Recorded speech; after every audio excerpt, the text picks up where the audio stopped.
place like this street in New York City, if you were unfortunate enough to be the victim of a crime or taken ill unexpectedly, you might think that surrounded by all these people, someone would intervene.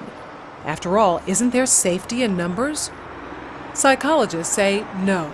Research suggests that often a victim is less likely to receive assistance when surrounded by a group rather than a single bystander. When people are in a crowd, it's easier to pass the buck.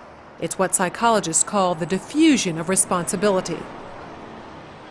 Liverpool Street Station in London, a busy thoroughfare for commuters. Unknown to these passers-by, Peter is an actor. As part of an experiment on bystander apathy, he's pretending to be ill. Help! Help! How long before he gets help? Please, somebody. Help! Help me, sir. Please help me. Helping would be inconvenient or even risky. He lies there for more than 20 minutes and no one raises an eyebrow. Please, somebody help me. It's always very distressing to watch situations like this where people are obviously suffering and no one's actually helping them.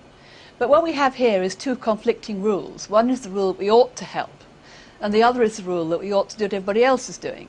And here you have effectively a group of strangers who are exerting the pressure not to intervene, not to help. And it's very difficult to rebel. Ruth, another actor, takes Peter's place. How long before she receives help?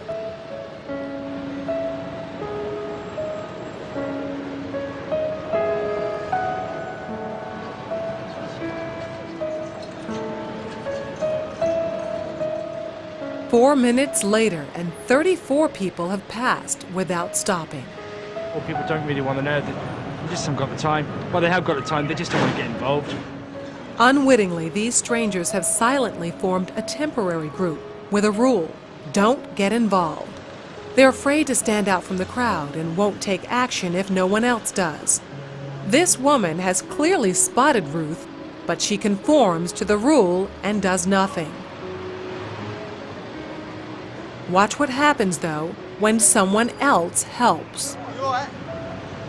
You alright? Yes, thank you. Sure, you look a bit clicky, you know what I mean? She suddenly finds herself in a different group with a new rule: to help. You want to sit up? She don't look well, does she? You alright, yeah? Sure. First I thought she was dead. Then I sort of checked to see if she was breathing or not. And I looked around and I couldn't believe that no one had noticed her, because there was a bloke sat there just absorbed in reading a newspaper. This time, Peter's dressed as a respectable gentleman. Now that his dress is in keeping with those around him, how long before he's rescued? Hello, sir. How are you today? I'm alright. 6 seconds. She even calls him sir, and suddenly everyone's a good Samaritan. Do you suffer from epilepsy? No. Why you're lying on the floor in the rain? Because he's part of the right group. Everyone wants to help. I would just hate to be in his position of feeling ill and nobody helping and walking past, so I'd just like to check that he was okay. And I thought, well, it's wet, so he must really be ill because he's going to ruin his suit anyway.